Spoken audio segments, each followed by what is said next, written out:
So my thing, and I don't know if you guys agree with me. I'm not even sure Nick Chubb was healthy. At least not like, I think it was just kind of inevitable. I know the last 3 games, I'm just holding my breath every time he touches the ball. Um, Honestly, it's one of those things where it kind of just is up to Nick Chubb. I think if he stays on the team, he probably takes a huge pay cut. But also, I don't know what kind of market he's going to generate. Yeah, he's obviously not going to go out there and get 15, 16 million a year, especially just considering the injuries that happened this year. Some teams might be a little like gun shy on signing him. But I love Nick Chubb. I think Nick Chubb, the older he gets, maybe if he's in a complimentary role, it's very exciting. I don't know if I'll ever be able to just say we need to just cut ties with Nick Chubb. I feel like the Browns kind of owe it to Nick Chubb and at least try to work something out. But you can't pay him top running back money. No. And I was going to say, like, no one's going to pay a 29, almost 30-year-old running back coming off a second major knee injury followed up by a broken foot, especially whenever you average 3.3 yards a carry in the few games that we played. 8 games, 102 carries, 332 yards.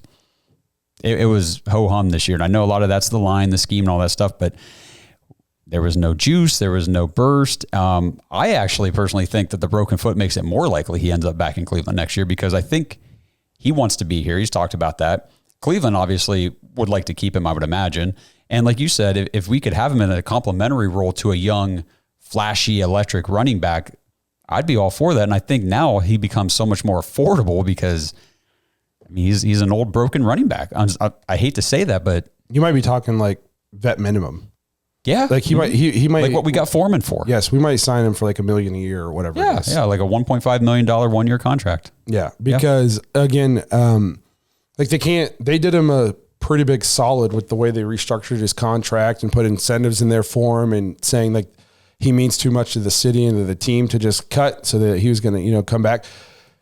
And we all agreed with that because it's Nick Chubb, but it's like at the same time, if you can't put one guy above the team, right? You know what I mean? Even though they did it, kind of seems like they did it with Watson for the first 7 weeks.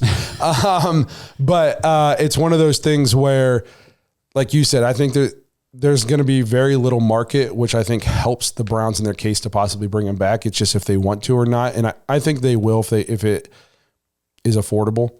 But I just feel like we were robbed.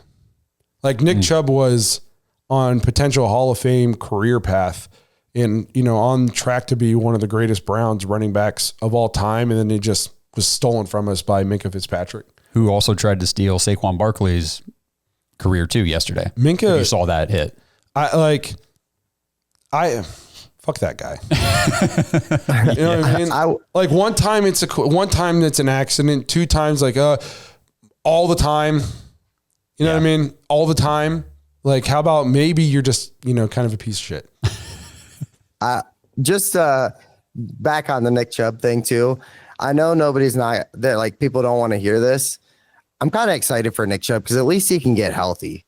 I know Nick Chubb doesn't want to hear that. And I know Browns fans don't want to hear that, but let the man get healthy.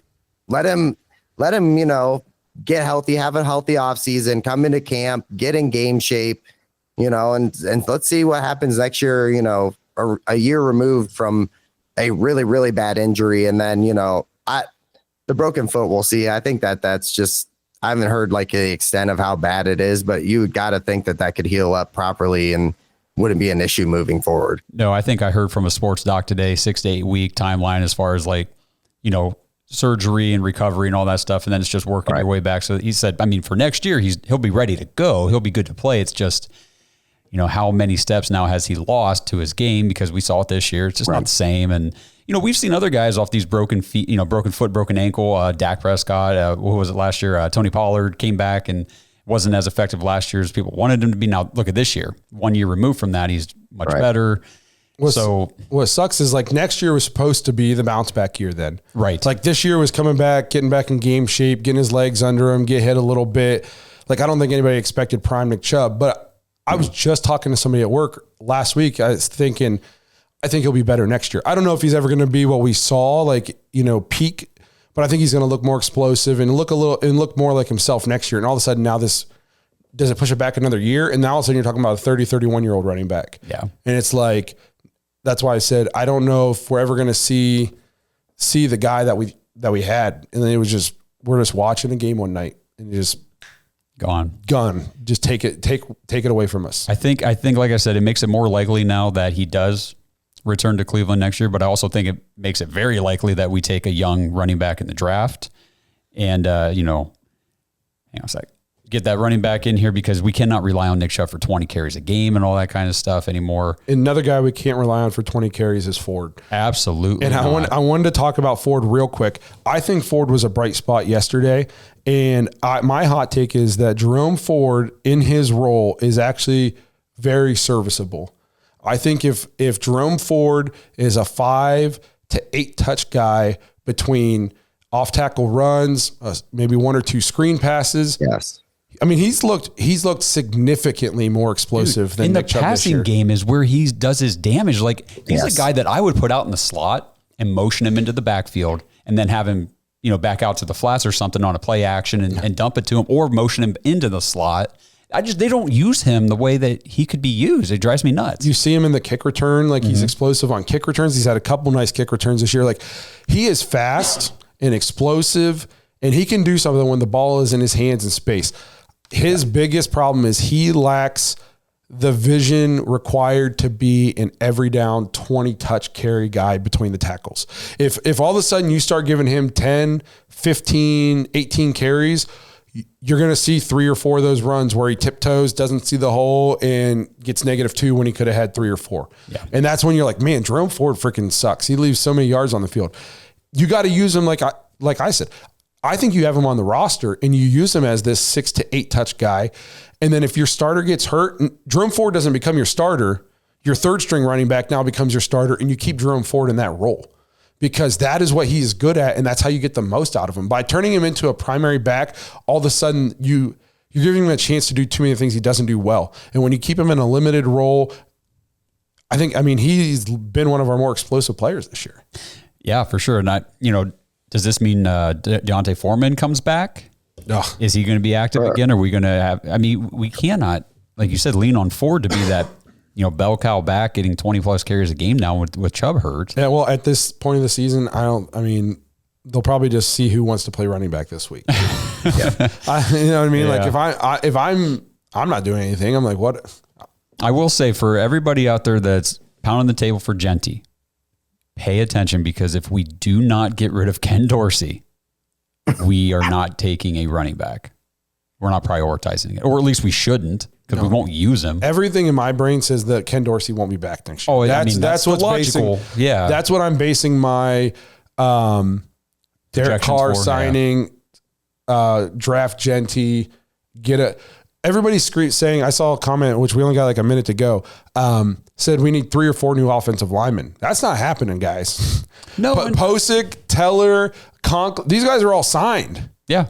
They're all healthy this year. Well, and remember, you've talked about this a lot, and I think we need to reiterate, the scheme is screwing these guys because we're asking these run blocking specialist linemen to run block and mostly pass block out of a scheme they're not comfortable with. They're not built for it. So you get back to what Kevin Stefanski likes to do, a good power run game and all that kind of stuff. I think Conklin's still a great tackle.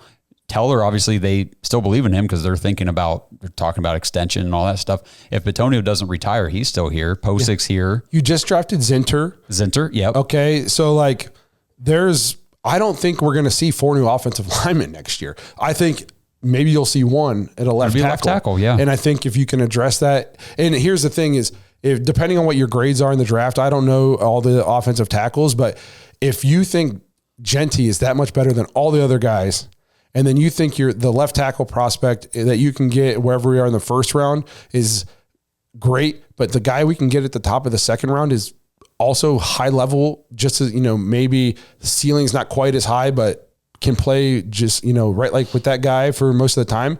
You take Genty and you go get that guy. And then you sign somebody. DeJuan Jones could technically play left tackle for us next year if he can stay healthy. So again, I haven't done tons of draft research. That's just an off the cuff idea I had here. So don't crucify me in the comments. But I just think there are ways to make it a quicker rebuild. Other than we need 4 new offensive linemen. You have to go draft this quarterback. Like, I think we got to just get back to letting the offense do what they did best the last 4 years. Well, I think it comes down to coaching scheme first and foremost, because we cannot continue to do what we're doing. Heavy pass with no quarterback, receivers that aren't built for this downfield attack. I mean, really, they're not. They're really good, but Jerry Jeudy's really the only one that's getting downfield and doing things. Like, we need to play to our players' strengths. And this no running game thing, and it's the turnovers. Like, this is 2 years in a row now. Last year we led the league in turnovers, and now this year I think we're trying to do it again. Oh, we're going to, but now we're like, hey, you know what? We could do that again this year. So we got to fix this stuff.